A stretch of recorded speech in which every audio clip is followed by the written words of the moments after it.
मंडळी, स्वागत आहे तुमचं माझ्या YouTube चॅनलमध्ये।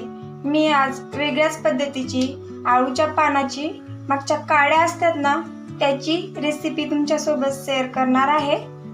तर मी इथे घेतलेल्या आहेत आळूच्या पानाच्या मागच्या काड्या। आपल्याला कवळ्या लुसलुशीत घ्यायच्या आहेत, निब्बर घ्यायच्या नाहीत आणि त्याच्यावरचे जे साल आहेत ना जेवढे होईल तेवढे अशा पद्धतीने काढून घ्यायचे आहेत आणि असे बारीक बारीक छोटे छोटे तुकडे करून घ्यायचे आहेत। जास्त मोठाले पण करायचे नाहीत आणि जास्त बारीक पण नाही, अशा पद्धतीने आहेत ना तुकडे करून घ्यायचे आहेत।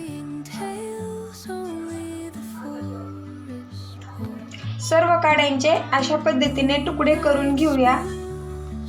अशा पद्धतीने तुकडे करून घेतलेले आहेत। आळूच्या पानाच्या काड्यापासून खमंग असा आपण आज दीड बनवणार आहोत। त्यासाठी इथे लागणारं साहित्य घेतलेलं आहे। एका वाटीला कमी आहे, म्हणजे अर्धी वाटी बेसन पीठ घेतलेलं आहे, कोथिंबीर घेतलेली आहे आणि अद्रक, लसूण, हिरवी मिरची, मीठ याची बारीक पेस्ट बनवून घेतलेली आहे। आपल्या घरामध्ये हिरवी मिरची अवेलेबल नसेल तर तुम्ही लाल तिखट सुद्धा वापरू शकता।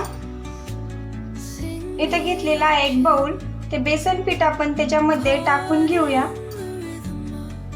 हिरवी मिरचीची पेस्ट टाकून घेऊया। कोथिंबीर टाकून घेऊया। आळूच्या पानाच्या ज्या काड्या घेतलेल्या आहेत त्या पण आपण टाकून घेऊया। चवीपुरतं मीठ घालूया, थोडीशी हळद घालूया आणि थोडेसे जिरे घालून घेऊया। मी चौथालेच घेतलेले आहेत जिरे। आता थोडं थोडं पाणी घालून याचं मिश्रण तयार करून घेऊया। आपल्याला जास्त एकदमच पाणी घालायचं नाही, थोडं थोडं करून पाणी घालून घ्यायचं आहे। आपल्याला जास्त पातळ पण बनवायचं नाही आणि जास्त घट्ट पण बनवायचं नाही, मिश्रण मिडियमच ठेवायचंय।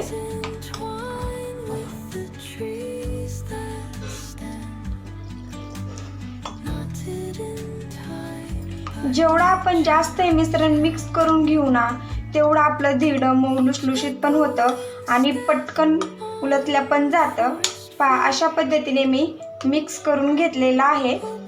आता 5 मिनिटं आपण याला भिजून देऊया। आपण आळूचे पानं बनवतो आणि त्याच्या पाठीमागच्या काड्यात ना फेकून देतो, पण आज त्याच्या पाठीमागच्या काड्याचा उपयोग कसा होईल याची मस्त अशी रेसिपी मी तुमच्या सोबत शेअर करणार आहे।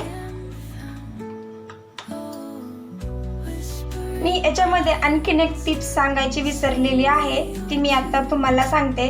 आपल्या जर काड्यात ना जास्त मोठ्या आकाराच्या जर असतील ना अशा पद्धतीच्या जाड, तर आपण याच्यात ना 2 पद्धतीने असे भांग करून पण घेऊ शकता आणि पातळ जर असल्या तर गरज नाही, पण जास्त जाड असेल तर अशा पद्धतीने बारीक तुकडे जरी केले तरी पण चालतील। मस्त असं आपलं इथे मिश्रण भिजलेलं आहे, पाहू शकता। जास्त पातळ बी नाही, जास्त पातळ जर केलं तर आपलं दीड इथं व्यवस्थित तयार होणार नाही। इथे ठेवलेला आहे पॅन गरम करायला। पॅन थोडासा गरम झाला की आपण त्याला ना छान व्यवस्थित तेल लावून घेऊया।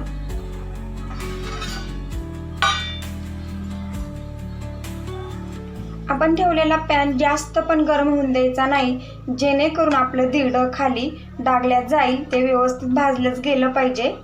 जास्त गरम पण होऊन द्यायचा नाही। तेल लावून घेतलेलं आहे आणि अशा पद्धतीने आपल्याला टाकून घ्यायचं आहे।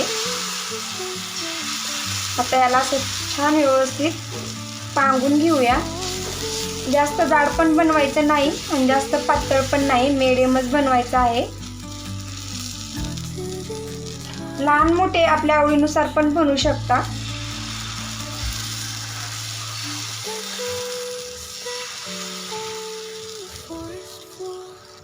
गॅस आपल्याला मिडियमच ठेवायचा आणि थोडंसं अशा पद्धतीने परत तेल सोडून घ्यायचं आणि झाकण ठेवून ना 1 मिनिट वाफवून घेऊया। छान मस्त आपलं खालच्या अंगी भाजलेलं आहे, एकदम मस्त मोकळं पण निघलेलं आहे। आता आपण पलटी करून घेऊया। परत थोडंसं कढीने तेल सोडून घेऊया।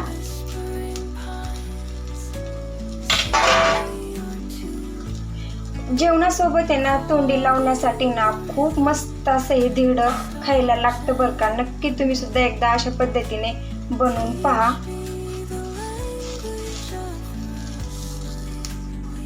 धिरडं ना व्यवस्थित भाजून घ्यायचं, जेणेकरून आपण आळूच्या पानाच्या काड्या टाकलेल्या आहेत ना त्या छान व्यवस्थित भाजल्या गेल्या पाहिजेत.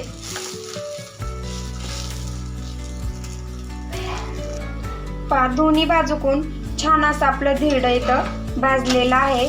पाहू शकता. कशी वाटली माझी ही रेसिपी नक्की मला कमेंटमध्ये सांगा. आणि व्हिडिओ ना जरी आवडला ना व्हिडिओला लाईक करायला अजिबात विसरू नका. आमच्याकडे याला धिरडे म्हणतात, तुमच्याकडे काय म्हणतात ते पण मला कमेंटमध्ये सांगा.